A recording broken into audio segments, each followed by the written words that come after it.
200 years ago, Earth was dying. The great solar flare had come without warning. In a single day, it burned through satellites, destroyed power grids, and sent humanity back to the Dark Ages. Crops failed. Water systems collapsed. Billions died in the first year alone.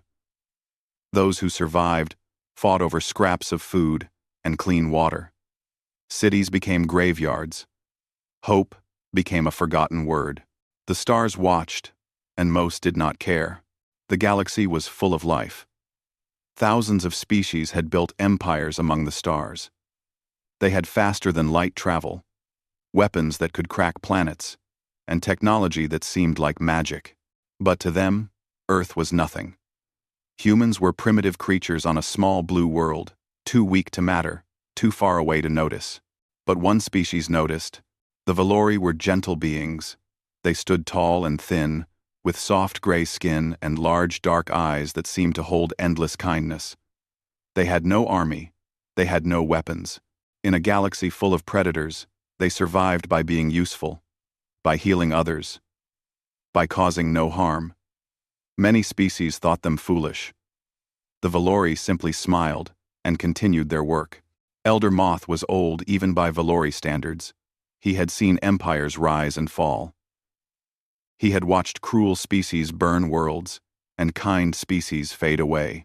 When his science vessel detected the dying signals from Earth, his crew wanted to move on. Humans were unknown. Humans were far. Humans could offer nothing. Moth looked at the data for a long time. He saw a species struggling to survive. He saw children starving. He saw people helping each other even as death closed in around them. "We will help them," he said. His crew was confused. "Elder, why? They cannot pay us. They cannot protect us. They are nobody." Moth turned his ancient eyes to his crew. "Kindness needs no reason," he said. "If we only help those who can help us back, we are not kind. We are just making trades." The Valori vessel changed course toward Earth. They came in secret. The galactic powers had rules about interfering with primitive species, and the Valori had no desire to cause political problems. They landed in remote areas. They left packages of seeds that could grow in poisoned soil. They left medical supplies that could cure the new diseases spreading across the planet. They left water purifiers that could make even the most polluted rivers clean. And they left something else. A small device, hidden where human scientists would find it. Inside was a star map, showing 3 worlds where humans could live. 3 chances for survival. 3 new homes among the stars. Moth watched from orbit as humans found the gifts. He saw them cry. He saw them celebrate. He saw them look up at the sky and wonder who had saved them. "Will we tell them it was us?" his navigator asked. "No," Moth said. "A gift with a name attached becomes a debt. Let them simply live." The Valori ship turned and flew away, back to their distant homeworld. Moth never expected to hear from humans again. He had done what was right, and that was enough. But humans did not forget. They studied the seeds and learned to grow food again. They used the medicine and stopped the plagues. They decoded the star map and built their first starships. Within 50 years, they had colonies on all 3 worlds. Within 100 years, they had spread to a dozen more. They grew strong. They grew smart. And in every human school, every human home, every human heart, they taught one simple truth. Someone saved us when we were dying, and we do not know who, but we will never forget. Now, 200 years later, Admiral Park Tay stood on the bridge of the human flagship, Dawn of Terra. He was a tall man, with gray hair and calm eyes. He had commanded ships for 30 years. He had never lost a battle. But today, his hands were shaking. The distress signal played again on his screen. It was encoded in an old format, one that only humans used in their earliest days of space travel. Someone had learned it. Someone had remembered. "This is Elder Moth of the Valori people.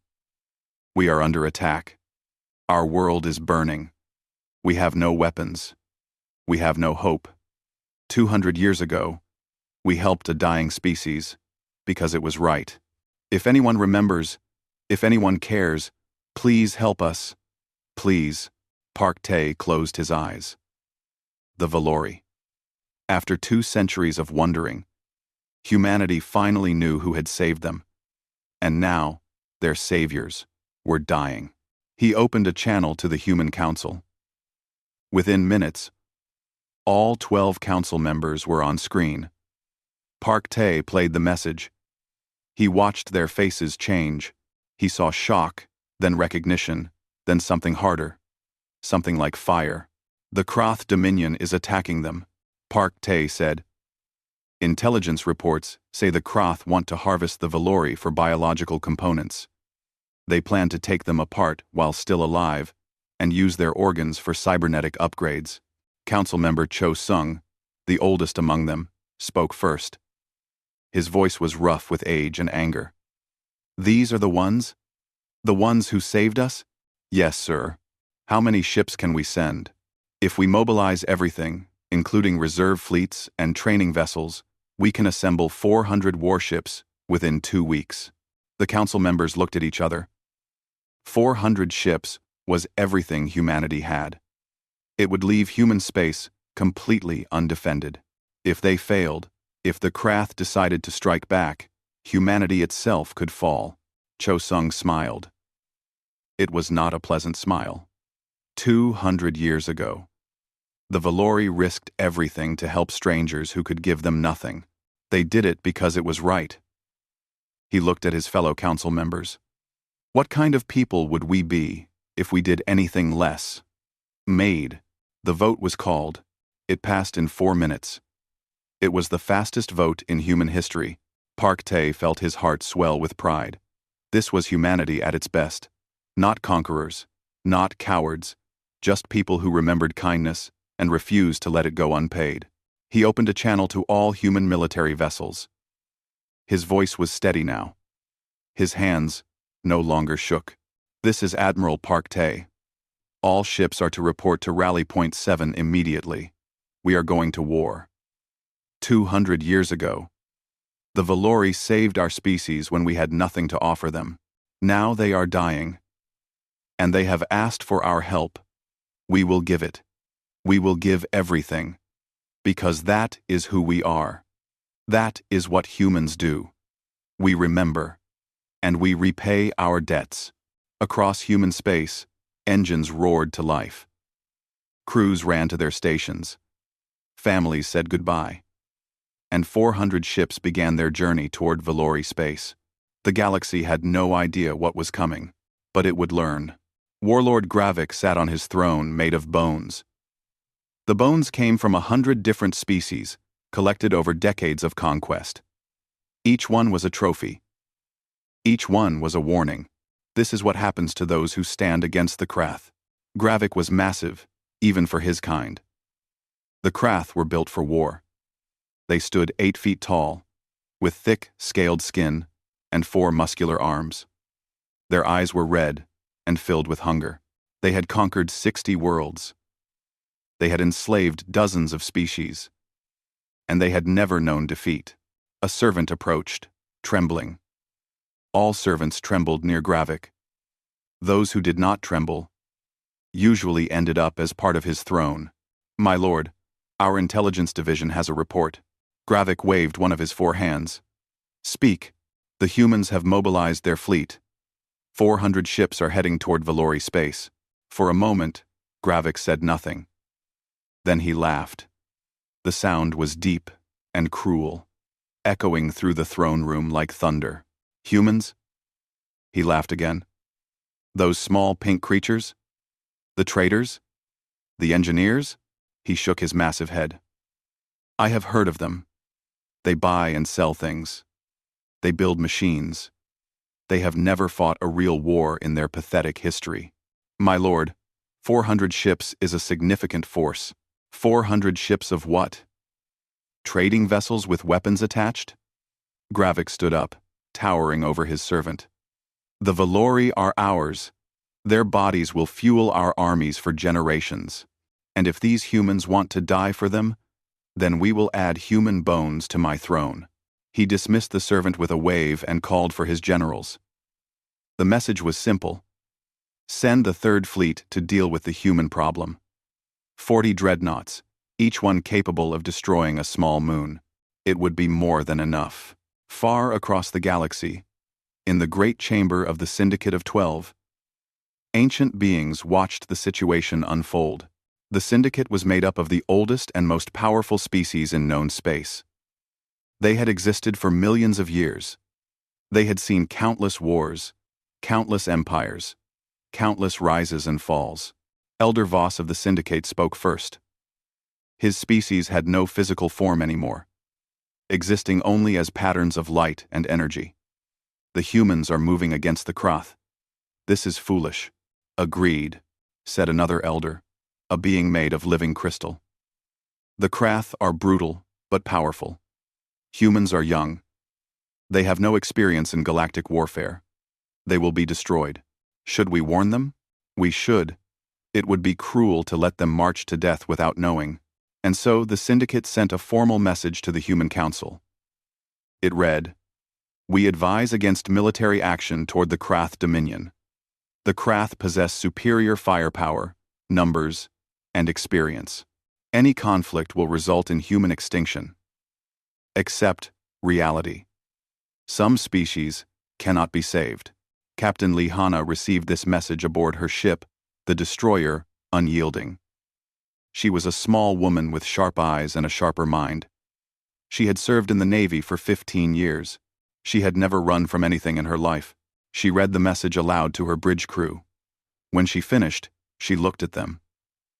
They looked back at her. Nobody spoke. Then Lihana pressed the delete button. "Cowards," she said quietly. "Ancient cowards, who have forgotten what it means to fight for something that matters." Her first officer, a young man named Zhang Wu, leaned closer. "Captain, the Syndicate has been around for millions of years.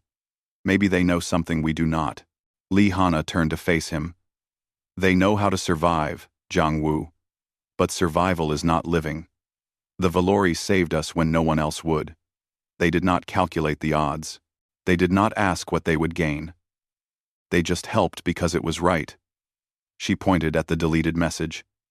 "Those ancient beings have forgotten what that feels like. We have not." The Unyielding continued on course, joining the Great Fleet heading toward Valori space. On the Valori homeworld, things were getting worse. The Krath had surrounded the planet with 100 ships. Landing parties were already taking prisoners. The screams could be heard from orbit. Elder Moth sat in his small home, waiting. He was very old now. His gray skin had turned almost white. His large eyes were clouded with age. He had lived a good life. He had helped many people. He was ready to die. But he was not ready to watch his people be harvested like animals. A young Valori ran into his room. She was his assistant, a girl named Sori, who had served him for 10 years. Her eyes were wide with something Moth had not seen in a long time. Hope. Elder, you must see this." She pulled up a screen showing long-range sensor data. Moth looked at it. He did not understand at first. Then he did, and his old heart nearly stopped. 400 ships, moving in perfect formation, heading straight toward them. "Who are they?" Sori asked. Moth felt tears forming in his ancient eyes. "Humans," he whispered. "They are humans. The species you helped? 200 years ago?" "Yes." Sori's face fell. "But Elder, humans are not warriors. Everyone knows this. They are traders and builders. How can they fight the Krath?" Moth shook his head slowly. "I do not know what they have become. I only know what they were when I found them. A dying species that refused to give up. A people who shared their last bread with strangers. A civilization that looked at the stars with wonder instead of greed." He looked at the screen again. "And now they are coming. For us. After all this time. Did you ask them to come? I sent a message. I did not expect anyone to answer. I did not even know if they would remember." Sori sat down beside the old elder. They remembered. Yes, they remembered. Across the galaxy, sensors on 1,000 worlds detected the human fleet. Analysts ran calculations. Military experts made predictions. Politicians discussed what it meant. The consensus was clear. The humans were flying to their death. The Krath were too strong. The humans were too few, too inexperienced, too soft. This would be a quick war, ending with human extinction and Valori harvest. Some species felt sorry for the humans. Others admired their courage while mocking their stupidity. A few placed bets on how long the battle would last. Most agreed it would be over in hours. But a few watchers noticed something strange. The human ships were not flying like traders. They moved with military precision, each vessel maintaining perfect distance from the others.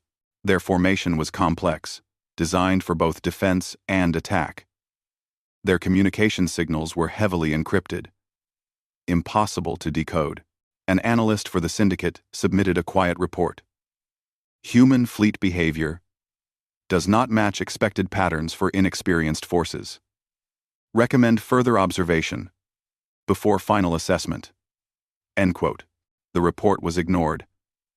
Everyone knew that humans were not warriors. Everyone knew that the Krath could not be defeated. Everyone knew how this story would end. Everyone was wrong. Admiral Park Tay stood on his bridge, watching the stars streak past as his fleet flew through faster-than-light space.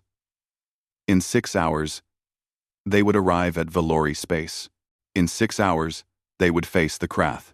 Admiral, his communications officer said, "We are receiving a message from the Valori homeworld. It is Elder Moth. Put it through." Moth's face appeared on screen. He looked so old, so tired, but his eyes were bright with tears. "Admiral Park Tay," Moth said, "I am the one who helped your people long ago. I never expected you to remember. I never expected anyone to come. Why are you doing this?" Park Tay smiled. It was a warm smile, but there was iron behind it. "Elder Moth, 200 years ago you taught humanity an important lesson. You taught us that kindness is not weakness. You taught us that helping others is always the right choice. You gave us seeds when we were starving. You gave us medicine when we were dying. You gave us stars when we had nothing." He paused. "Now it is our turn to give you something. What can you give us?" Park Tay's smile faded, replaced by something harder. Hope. And the fury of a species that never forgets. The transmission ended. The fleet flew on. And the galaxy watched, certain it knew what would happen next. It had no idea. The human fleet dropped out of faster-than-light travel in perfect formation.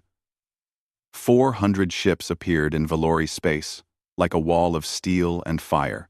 They faced the Krath Third Fleet across a gap of empty space. Between them lay the Valori homeworld, blue and green and beautiful, with smoke rising from cities that were already burning. Admiral Park Tay looked at the enemy formation. 40 Krath dreadnoughts, each one massive, bristling with weapons. Behind them, 100 smaller support ships. The Krath commander had positioned his forces well. He expected a quick victory. He would not get one. "Open a channel to the Krath fleet," Park Tay said. "All frequencies." His communications officer worked for a moment. "Channel open." "Sir."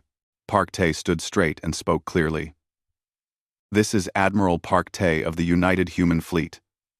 You are attacking a peaceful species under human protection. Withdraw from Valori space immediately. This is not a request. This is not a negotiation. This is your only warning. Silence." The Krath commander's face appeared on screen. He was huge, even for a Krath, with scars crossing his scaled face and gold decorations hanging from his horns. His red eyes were filled with amusement. "Human," he said, the word dripping with scorn. "Little pink human with your little ships. Do you know who we are? We are Krath. We have crushed empires. We have burned worlds. And you dare to threaten us? I am giving you a chance to leave alive. The Krath commander laughed again. I am going to enjoy killing you. I am going to display your skull in my quarters. And when I am done, I will hunt down every human in the galaxy and make you all pay for this insult. Park Tae nodded slowly. I understand. You have made your choice. He cut the channel and turned to his officers. Battle stations. All ships to attack formation. Across 400 vessels, crews ran to their positions. Weapons systems powered up, shields activated. In the engineering section of the destroyer Unyielding, Lieutenant Kim Yuna checked her console one final time. Her grandmother had been one of the children saved by Valori medicine 200 years ago. Without the Valori, Kim Yuna would never have been born. This battle was personal. All weapons ready, Captain, she reported to Lee Hana. Good. Pick your targets carefully. Make every shot count. The Krath fleet began to move forward. They were confident. Aggressive. They had never lost a battle. They saw no reason to fear these small human ships. They were about to learn. Admiral, the tactical officer said. Enemy fleet advancing. They are in range of our primary weapons. All ships, fire. What happened next would be studied in military academies across the galaxy for centuries. The human weapons were not like anything the Krath had seen. They were not like anything anyone had seen. For 200 years, humanity had been watching, learning, preparing. They had studied every war in galactic history. They had taken the best ideas from every species and improved them. They had invented new technologies in secret, testing them in hidden corners of space, waiting for the day they might be needed. That day had come.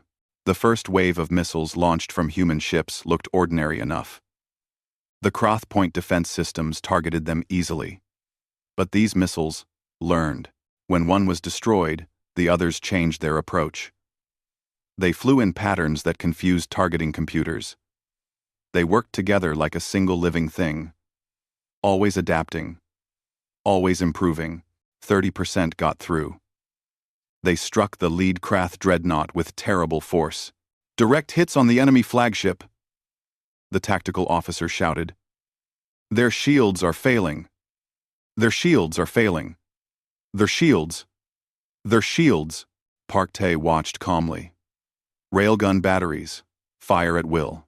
The railguns were humanity's secret weapon. Electromagnetic cannons that fired metal projectiles at nearly the speed of light. At such speeds, even small pieces of metal carried incredible energy. When they hit, they did not just damage ships, they tore through them like paper. The first Krath dreadnought exploded, then the second, then the third.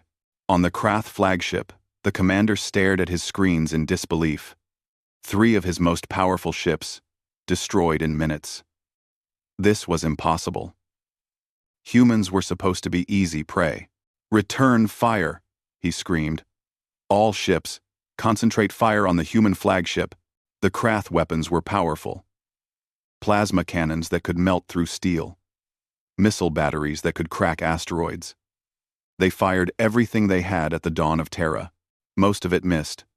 Human ships were smaller and faster than Krath vessels. They moved in ways that Krath targeting computers could not predict. And the shots that did land hit shields that had been designed after studying Krath weapons for decades. The shields held. On the Unyielding, Kim Yuna fired her weapons with cold precision. Each shot was calculated. Each target was chosen carefully. She thought of her grandmother, the little girl who had been dying of a plague, until Valori medicine saved her. She thought of the stories her grandmother had told her about those dark days on Earth, and about the mysterious help that came from the stars. This is for you, grandmother, she whispered, and fired again. Another Krath ship exploded. The battle lasted 47 minutes. In that time, the entire Krath Third Fleet was destroyed. All 40 dreadnoughts, all 100 support ships, reduced to floating debris. Not a single human vessel was lost. Only 12 had taken significant damage, and none beyond repair. Across the galaxy, Watchers stared at their screens in shock. This was impossible. This could not be real. The Krath were one of the most powerful military forces in known space. How could they be destroyed so completely, so quickly, by a species that had never fought a major war? On the Syndicate Council, ancient beings reviewed the battle data again and again, searching for some trick, some explanation. They found none. The humans had simply been better. Their weapons were superior. Their tactics were perfect. Their crews fought with a coordination and fury that the galaxy had never seen. How?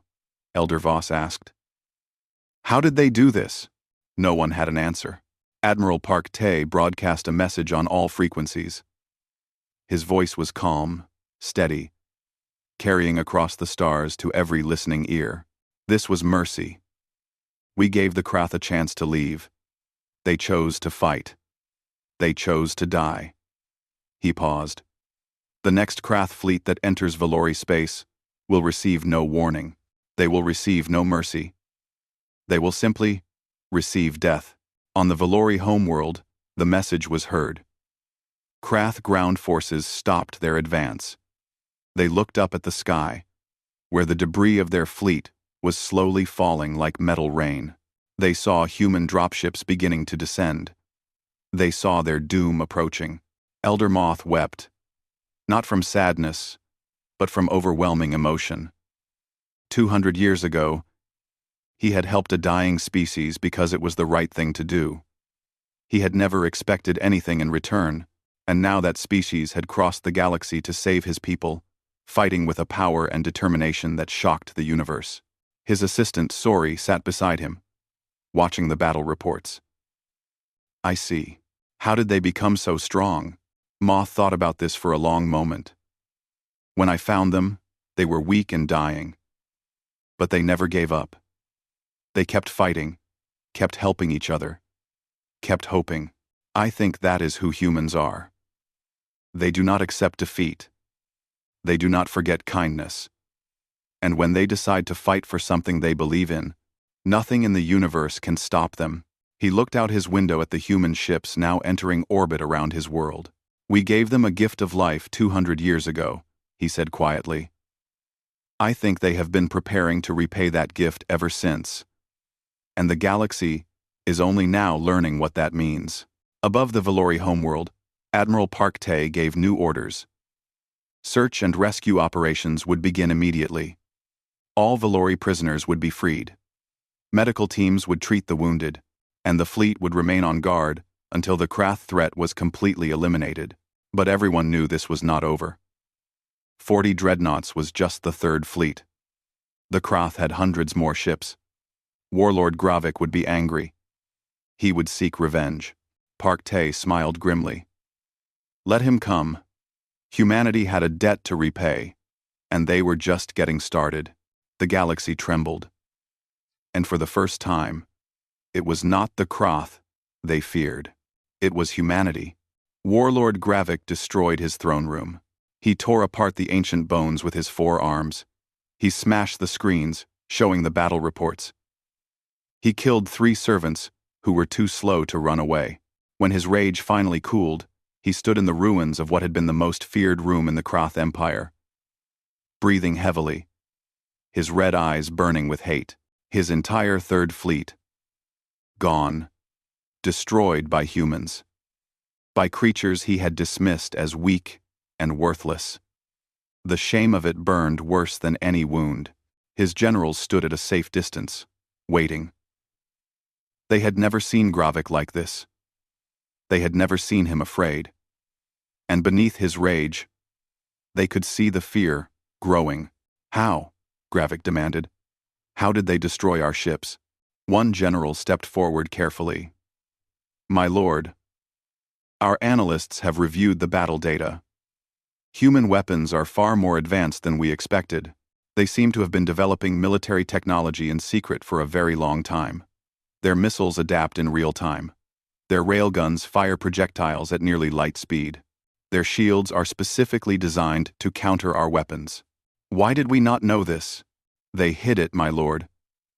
They have been hiding it for 200 years. Every intelligence report said they were peaceful traders. They let us believe this. They let everyone believe this. Gravik was silent for a long moment. Then he made his decision. Mobilize everything. Every ship, every soldier, every weapon we have. Call our allies. Hire mercenaries. I do not care what it costs. We will crush these humans, and then we will burn their worlds until nothing remains but ash. The generals bowed and hurried away to follow orders. On the Valori homeworld, the rescue operations continued. Human soldiers moved through destroyed cities, searching for survivors. Medical teams treated the wounded. Engineers worked to restore power and water. And everywhere the humans went, the Valori watched them with wonder. Sergeant Bake Ho led his squad through the ruins of a Kroth prison camp. The things they found there made hardened soldiers sick. The Kroth had already begun their harvest. Bodies lay in medical bays, cut apart for organs. Some victims were still alive, barely, their eyes filled with pain and confusion. Bake Ho's hands shook as he carried a Valori child out of the camp. The child was small and thin, with bandages covering places where the Kroth had already started cutting. She looked up at him with her large dark eyes, and she did something that nearly broke his heart. She smiled. "You came," she whispered. "The humans came." Bake Ho held her gently. "Yes. We came.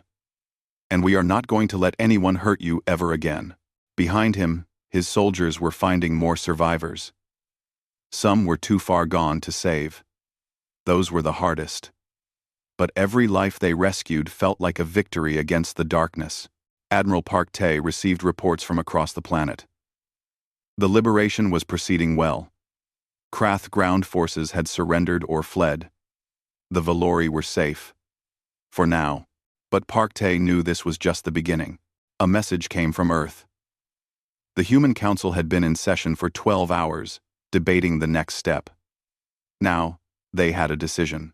General Cho Sung appeared on screen, looking tired but determined. "Admiral, we have voted. The decision was not easy, but it was clear. What have you decided, General? If we stop now, the Krath will rebuild. They will come back stronger, more careful. They will strike at the Valori when we are not watching. They will strike at us. The only way to protect the innocent is to remove the threat completely." Park Tae nodded slowly. He had expected this. "You want us to attack the Krath homeworld?" "Yes, we want you to end this war, Admiral, whatever it takes." Park Tae looked out at the stars. Somewhere out there, Warlord Gravik was gathering every ship he had. The battle for Valori space had been one thing. The battle for Krath space would be something else entirely. "We will do what must be done," Park Tae said. "For the Valori. For humanity. For every species the Krath have hurt." The communication ended. Park Tae began planning the next phase. Elder Moth requested a meeting with the Admiral. They spoke via hologram, Moth in his damaged home, Park Tae on the bridge of the Dawn of Terra. "Admiral," Moth said, his ancient voice trembling. "What you have done for us cannot be repaid. You saved my people from a fate worse than death. But I must ask you something." "Anything, Elder." "Why?" "I have thought about this since you arrived.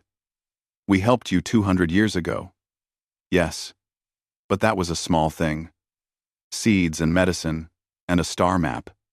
Why would you risk everything for that? Why would you start a war that could destroy your species?" Park Tae was quiet for a moment. When he spoke, his voice was soft. "Elder Moth, when you found us, we were nothing. Every other species in the galaxy looked at us and saw something worthless, something not worth saving." He paused. "But you saw something different. You saw people worth helping. You gave us a chance when no one else would. It was simply the right thing to do." "Yes. And that is exactly the point." Park Tae leaned forward. "You did not help us because we were powerful. You did not help us because we could give you something. You helped us because you believed that every life has value, that kindness matters, that mercy is strength. You taught us that lesson, Elder. You taught the entire human species that lesson. Moth listened, tears forming in his old eyes. For 200 years, we have built our civilization on that lesson. Park Tae continued. We became traders because we wanted to help others grow. We became engineers because we wanted to build things that improve lives. And yes, we became warriors because we understood that sometimes you have to fight to protect what matters. He smiled. When your message came, when we learned that the Valori were dying, there was no debate. There was no calculation of what we would gain or lose. There was just one simple truth.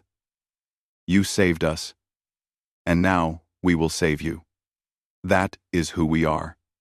That is what you made us. Moth wiped his eyes. I never imagined our small act of kindness would create this. A species of warriors who fight for love instead of hate. A civilization that remembers mercy across centuries. You planted a seed, Elder. It grew into something beautiful. The hologram flickered. Moth nodded slowly. Then go, Admiral. End this war. Protect the innocent.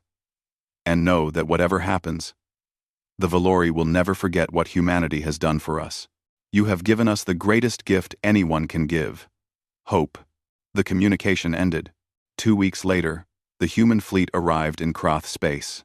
They found exactly what intelligence had predicted. Every Krath ship that could fly, supported by allies and mercenaries from a dozen worlds. Over 2,000 vessels, gathered to defend their empire. The largest fleet the galaxy had ever seen. Against them stood 400 human ships. On the bridge of the unyielding, Captain Lee Hana looked at the enemy fleet and smiled. Captain, Zhang Wu said nervously. They outnumber us 5-1. I know. Our ships are damaged from the first battle. We have no reinforcements. If we lose here, humanity is finished. Lee Hana turned to face her crew. They were scared. They were tired. But they were still here. Still ready to fight. When I was a little girl, she said, my mother told me about the dark times on Earth. She told me about people who shared their last food with strangers. She told me about doctors who worked until they collapsed, saving lives that no one thought could be saved. She told me about a species that refused to give up, even when all hope was gone. She pointed at the enemy fleet on the screen. That is who we come from. That is who we are. And those creatures out there, those slavers and murderers, they think they can beat us with numbers? They think they can break us with fear? She shook her head. They have no idea what humanity can do when we fight for something we believe in. She sat in her command chair and opened a channel to the fleet. All ships, this is Captain Lee Hana. Today, we fight for the Valori. Today, we fight for every species the Kroth have enslaved. Today, we fight to show the galaxy that cruelty will not be tolerated, that the innocent will be protected, that kindness will triumph over hate. She took a breath. Today, we remind the universe why they should never make humanity angry. Battle stations. Let us show them what we are made of. 400 ships surged forward into the heart of 2,000 enemies. The final battle had begun. The Battle of Krath Prime lasted 6 days. It was not a battle. It was a storm of fire and steel and death. 2,000 Krath ships against 400 human vessels. The numbers said it should have been a quick victory for the Krath. The numbers were wrong. Human ships moved like water through the enemy formation. They struck and retreated, never staying still long enough to be surrounded. Their weapons cut through Krath armor like it was nothing. Their tactics confused and terrified enemies who had never faced anything like this. But the Krath had numbers, and numbers mattered. On the second day, human ships began to fall. The destroyer Brave Heart was destroyed, protecting a damaged cruiser. The frigate Morning Light was overwhelmed by enemy fighters. Each loss hurt. Each death was felt. On the bridge of the Unyielding, Captain Lee Hana had not slept in 3 days. Her ship was damaged, leaking air in several sections. But she refused to pull back. Kim Yuna was still at her station, firing weapons that were running low on ammunition. Jiang Wu had taken shrapnel in his arm, but refused to leave his post. They were not alone. Every human crew was doing the same. Fighting beyond exhaustion. Fighting beyond pain. Fighting because they believed in something worth dying for. On the 4th day, Commander O'Mina led a strike team in an impossible mission. Her task was to break through enemy lines and reach the Krath command ship, where Warlord Gravik directed the battle. If they could capture or kill Gravik, the Krath forces would fall apart. O'Mina was a small woman with a calm face and eyes like ice. She had volunteered for this mission knowing she might not survive. That was acceptable. Some things were more important than survival. Her strike force of 12 ships cut through the enemy fleet like a knife. They lost 4 ships in the first hour. They lost 3 more, reaching the command ship. But O'Mina and her remaining forces reached their target. Her team boarded the Krath flagship in the chaos of battle. They fought through corridors filled with enemies. They lost soldiers at every turn, but they kept pushing forward, step by bloody step, until they reached the command center. Gravik was waiting for them. The warlord stood alone in the center of the room, his 4 arms holding 4 different weapons. Dead Krath guards lay around him. He had killed his own servants when they tried to convince him to flee. "Human," Gravik growled. "I will enjoy crushing you with my bare hands." Oh, Mina raised her rifle. "Warlord Gravik, you are under arrest for crimes against sentient life. Surrender now, and you will receive a fair trial." Gravik laughed. It was a broken, desperate sound. "A fair trial? Your kind came here to destroy us. You have killed thousands of my warriors. And you speak of fairness? We gave you chances to stop. You chose to continue. Every death in this war is on your hands." Gravik roared and charged. The fight was brief but intense. Gravik was strong, fast, experienced. But O'Mina was faster. When the warlord finally fell, wounded but alive, she stood over him with her weapon pointed at his head. "I should kill you," she said quietly. Gravik looked up at her with hate-filled eyes. "Then do it. Become what we are. Become conquerors. You have already started down that path." O'Mina shook her head slowly. "That is the difference between us. You think power is about destroying enemies. We think power is about protecting friends." She lowered her weapon. "Enemies. One once placed. One once place. We do not want your empire. We do not want revenge. We just want you to never hurt anyone again." She called for medics to treat Gravik's wounds. He would face trial. He would face justice. But he would live, a testament to the difference between human fury and human mercy. With Gravik captured, the Krath fleet fell into chaos. Ships began to surrender. Allies fled. Within hours, the battle was over. The human fleet had won, but the cost was terrible. The survivors looked at each other with exhausted eyes, unable to believe they were still alive. Admiral Park Tae broadcast a message to the remaining Krath forces. "The war is over. Warlord Gravik is our prisoner. Your empire ends today. But we are not here to destroy your people. We are here to make sure you never threaten the innocent again." The terms were harsh but fair. The Krath military would be reduced to a defensive force only. All conquered territories would be freed. All enslaved species would be liberated. War crime tribunals would be held. The Krath people would survive, but the Krath dominion would never rise again. 1 year later, the galaxy had changed. The Syndicate of 12 sent a formal delegation to Earth. These ancient beings who had dismissed humanity as worthless now came as humble petitioners. They wanted alliances. They wanted trade agreements. They wanted protection. Ambassador Yoon Dae received them in the Great Hall of the Human Council. He was a calm man with gray hair and patient eyes. He had spent his life believing in diplomacy, in peaceful solutions, but he also understood power and what it meant. "Honored elders," he said, "you are welcome on Earth. But before we discuss treaties and agreements, I want to make something clear." The ancient beings listened. Humanity has no interest in conquest. We do not want to rule other species. We do not want to build an empire.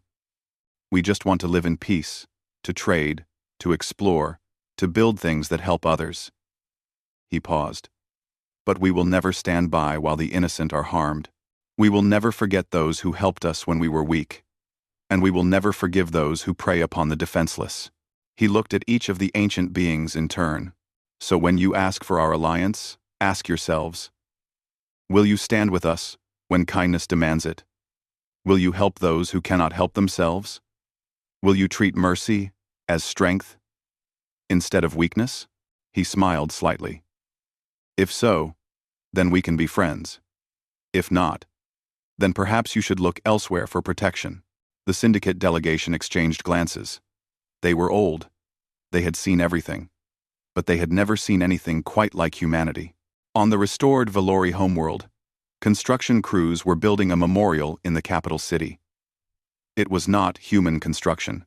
The Valori wanted to build it themselves, with their own hands, as a sign of gratitude.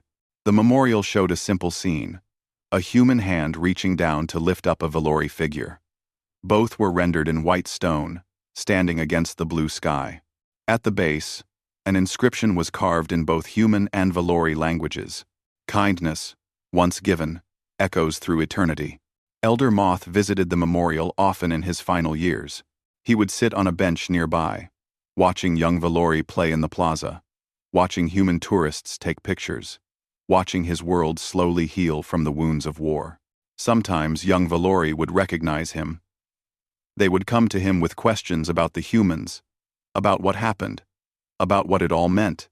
Moth always gave them the same answer. "When I found the humans," he would say, "they were weak and dying. Nobody thought they were worth saving. I helped them because it was right, not because I expected anything in return. I never imagined they would become what they are now." "What are they, Elder?" Moth would smile, his ancient eyes bright with wonder and love. "They are our friends. They are warriors who fight for kindness instead of greed. They are builders who create instead of destroy. They are a species that remembers every gift given to them, no matter how small, and repays it 1,000 times over." He would look up at the memorial, at the human hand lifting the Valori figure toward the sky. "They taught the galaxy something important," he would continue. "They taught us that compassion is not weakness, that mercy has memory, that kindness, real kindness, can shake the stars." The young Valori would listen with wide eyes. "The galaxy used to tremble when the Krath arrived," Moth would conclude. "Now it trembles when humans speak, but it is a different kind of trembling. Not fear of destruction, hope for protection. Hope that if they are ever in need, if they ever face darkness, they cannot fight alone. The humans will remember them." He would close his eyes, feeling the warmth of the sun on his face. "And they will. Because that is what humans do. They remember. They protect. They repay every kindness with a loyalty that lasts forever." Elder Moth died peacefully in his sleep, 3 years after the war ended. His last words, spoken to Sori, who sat beside his bed, were simple. "I am glad I helped them. I am glad they came." He was buried beneath the memorial, with full honors from both the Valori and human governments. His grave became a place of pilgrimage for both species, a reminder of what started with one small act of kindness and grew into something that changed the galaxy forever. And across the stars, in 100 different languages, the story was told and retold. The story of a dying species saved by strangers. The story of a debt repaid across centuries. The story of humanity. The galaxy still trembles when humans speak, but now it trembles with hope.